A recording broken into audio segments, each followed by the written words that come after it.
Is this the best iPad Apple has ever made? Okay, so this is my favourite iPad of all time. If I just quickly take it out of here, it's charging because I think the battery is dying, but it's the iPad Mini 6, which hasn't been updated for nearly 3 years. I've made so many videos about this, so I won't bore you with it right now, but I just love it to pieces. However, my attention from that at the moment is being diverted by this. This is the 13-inch M2 iPad Air, and spoiler, it is brilliant. However, it's not for everyone, and in this video, I'm going to try and work out if it's right for you. But before we get to that, a very quick word from today's sponsor, which is RoboForm. This is the most affordable and the best password manager I have ever used. And yes, it works on the iPad. In fact, that's one of its strengths. It works on the iPad, it works on the iPhone, Mac, Windows, Android, pretty much everything. And if you're still storing passwords in your head or on a spreadsheet or just somewhere that isn't very secure, you need RoboForm. It's as simple as that. And yes, they have a complete no breach history, which is all the peace of mind that you need for a password manager. This is the place to store all of your logins, all of your private notes, basically anything digital that you don't want to get into the wrong hands. It is so easy to use. One of the best features of RoboForm is the one-click login, which does exactly what it says on the tin. You click one button to log into your favorite website or app, and that's all you have to do. You can share anything you've got in RoboForm with friends and family securely, and there's an emergency access feature, which means if you can't get to your vault for whatever reason, you have someone else who can, and you have full control over who that person is. And if anything goes wrong, which is very unlikely, I've had no problems with RoboForm whatsoever, they do have 24/7 support. RoboForm really is the most capable and affordable password manager I've ever found, and I've made it even more affordable with this deal. It's unbelievable, guys. Click below to find out more. Let's start with the pricing and the options you get with the 13-inch M2 iPad Air. So I've noted it all down here just in case I get anything wrong. It comes in one of 4 colours: blue, purple, which is this one here, starlight, or space grey. Pricing wise, it starts at $799. That's for the 128GB version, which is this one, which I think is enough storage for lots of people. Think about it, if you keep stuff on iCloud and you don't tend to store much media and all that sort of stuff on your iPad, 128GB will do you. It's certainly a lot better than the 64GB that we used to get. If you go up to 256GB, that is $899, which is 400 quid cheaper than the equivalent iPad Pro. 512GB is £1,099. That again is 400 quid cheaper than the iPad Pro. And if you go up to 1TB, which is the most storage you can get for this, that's £1,299, which is 600 quid cheaper than the equivalent iPad Pro. I think you'll agree this is getting very interesting. In terms of the specs, you don't get to choose much at all apart from those storage options. So you get the M2 chip in here, which has the 8-core CPU, a 10-core GPU, a 16-core neural engine, and 8GB of RAM. The camera system that you won't use is a 12-megapixel unit, and that's it. You know, you don't get to choose anything else really with the iPad Air. So you get the choice between 11-inch and 13-inch, which is the one that we're talking about today, which, to be honest, is refreshing, and it's off to a very good start with those prices. Okay, in terms of the design of the 13-inch iPad Air, it looks and feels like a big iPad Air because that's exactly what it is. In fact, let me show you. So this is the previous generation M1 iPad Air, the 11-inch version, and if we look at it side by side with the new big M2 version, this is just bigger. But that really doesn't matter. iPads are iPads when it comes to design, and they're still, I think, the most enjoyable tablets to hold. They feel incredibly robust. I won't say this for definite, and I'm not Jerry Riggs everything, or is it Jerry Rig? I don't watch his videos, but I'm not that guy. I'm not going to sit here and start going, oh no, look, it bends, because it's going to bend if you do that. My experience with big iPads is that they don't bend. I did have one that came out of the box bent. It was the first generation. Since then, every big iPad I've had has been absolutely fine. As for the purple colour, well, it's very, very muted, as you can see. That is what we tend to get these days from Apple when it comes to colour choices. I would love a Larry orange iPad Air. We get that with the iMac. Why can't we have that with these? The display, when you put this side by side with the iPad Pro, which is here, I've got so many iPads in front of me.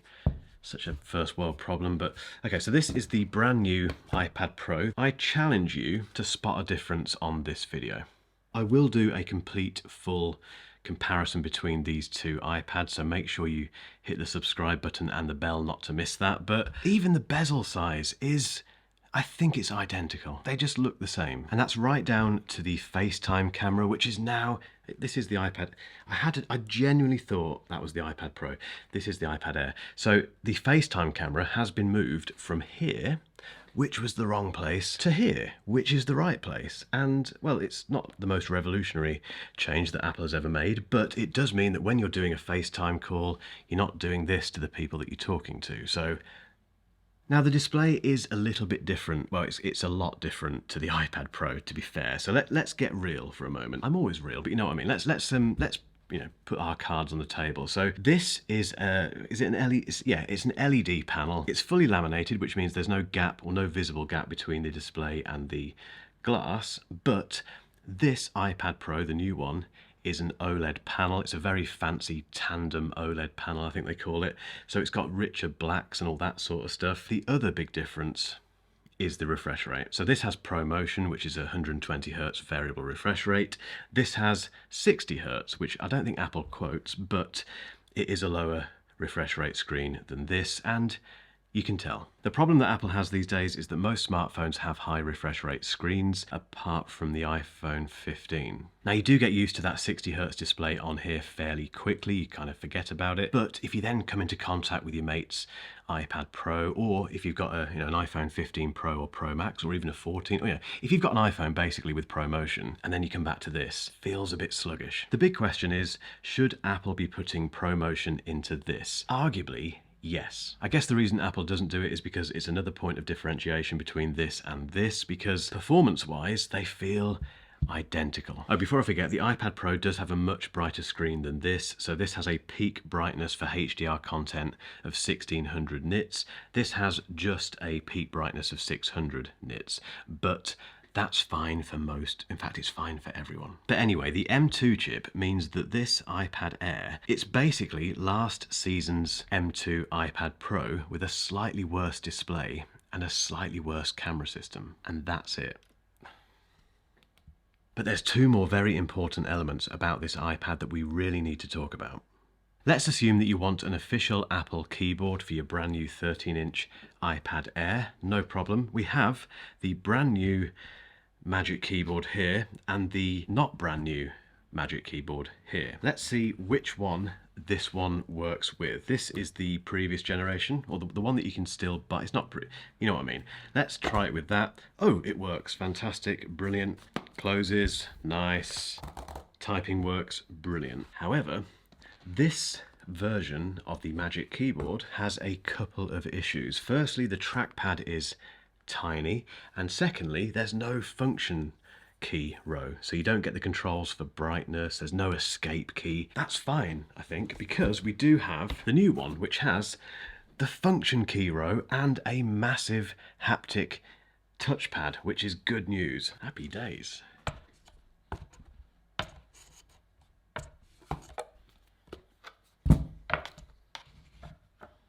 The 13-inch M2 iPad Air isn't compatible with the new Magic Keyboard. I think it's because this isn't thin enough. Now, if you've been living under a rock for the last couple of weeks, you may not be aware of the fact that the new iPad Pro is the thinnest Apple product ever. It's even thinner than the iPod Nano. It's an amazing achievement, trust me. But the problem with that is that the accessories that work, well, the one accessory that works with that new iPad Pro doesn't work with the new iPad Air. It's a bit annoying, isn't it? Because you don't get the function key row, you get the smaller trackpad. It's still a very good keyboard. I've used this so much for writing and that sort of stuff. When you know that that exists and you've just bought the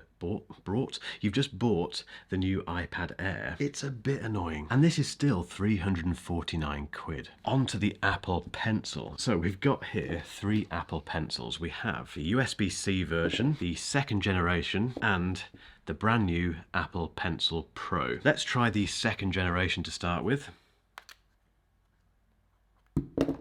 Nope. What about the USB-C version? I completely forget. How do you connect this? It sits on there, which is nice. The USB-C one does work with this, and this costs 50 quid less than the £129 Apple Pencil Pro, but that works with it. And that's good news because the Apple Pencil Pro is a rather lovely thing. You get the hover mode, which is when you can motion the pencil just above the display and get some functions before you even hit the glass. It also has a gyroscope, which means you can twist it around in your fingers and watch as the brush on the screen turns around as well. And it has this mesmerizing haptic feedback where I can't demonstrate this on camera, obviously, but when you squeeze it, it feels like it clicks. It's like it's got a button built into it, and when you do that, you get menus and things pop up on the screen. It's brilliant, and I think for certain people, artists and that sort of stuff, it's going to be very useful. Annoying thing is, if you've already got the second generation Apple Pencil, you can't use this with the new iPad Air, and that comes back to the FaceTime camera, which has gone from there to there. They've had to re-engineer the magnets for the Apple Pencil. I mean, they could have put it, well, they could have put it there, couldn't they? Not there, that's where the charging port is, but they could have put it here. Do your shopping around before you plump for these expensive Apple accessories. They're very good, but there's some caveats, as you can see. I totally sympathise with you if you're looking between the M4 13-inch iPad Pro and the M2 13-inch iPad Air, because it's not an easy choice. Now, I will be publishing a full comparison between these two, as I mentioned earlier, so make sure you subscribe. Very quickly, let's just go through what you get with this that you don't get on this. So this has the M4 chip, that has the M2 chip. This has more promise in terms of AI capabilities and other stuff, but the M2 is still really good. This can have double the RAM if you need it, so that has 8 gigabytes. This can have 16, but to get that you have to have the 1 terabyte or the 2 terabyte version, which starts to get quite expensive. And in terms of storage, this goes up to 2 terabytes. This stops at 1. This has ProMotion, so as mentioned earlier, this has a high refresh rate display, and this doesn't. And that is, well, you won't see it on here, but trust me, it's very noticeable. As mentioned earlier, this has a brighter screen by quite a lot of nits, and there's a nano texture option which removes glare and that sort of stuff. Quite useful for certain types of users. This has an OLED panel, this has an LED panel. This has a slightly better camera system, but not by much, and iPad photography. This is thinner. It is the thinnest Apple product ever, as we talked about earlier, but it's noticeable. It is noticeable, but only if you do this. This is compatible with that new Magic Keyboard. This isn't. I'm sure there's other things that people will point out in the comments down below, but that's the main consumery type stuff to bear in mind when it comes to the M4 iPad Pro versus the M2 iPad Air. And this brings me to my inevitable conclusion. The new 13-inch iPad Air is one of the easiest recommendations ever. If you want an iPad that's big enough to take place of your laptop and do pretty much anything you need of it, if you're not bothered about ProMotion and Face ID, that's the one thing that I was wrestling with earlier. This has Touch ID, which is placed on the power button here, and it does take a little bit of getting used to. It can feel a little bit ham-fisted at times, but it's not hard work just to go. And as for the M4 chip, we're still waiting for Apple to do something with it. Final Cut Pro and Logic Pro get close to, tapping into all that power, but both of those applications run amazingly on this. I think the iPad Mini 6 remains Apple's best ever iPad in terms of just lovability and design and the size, all that stuff. It's just a wonderful thing. It cannot beat this in terms of value for money. If you're even thinking about buying it, just do it. And if you want to see my unboxing of the M4 iPad Pro, keep watching.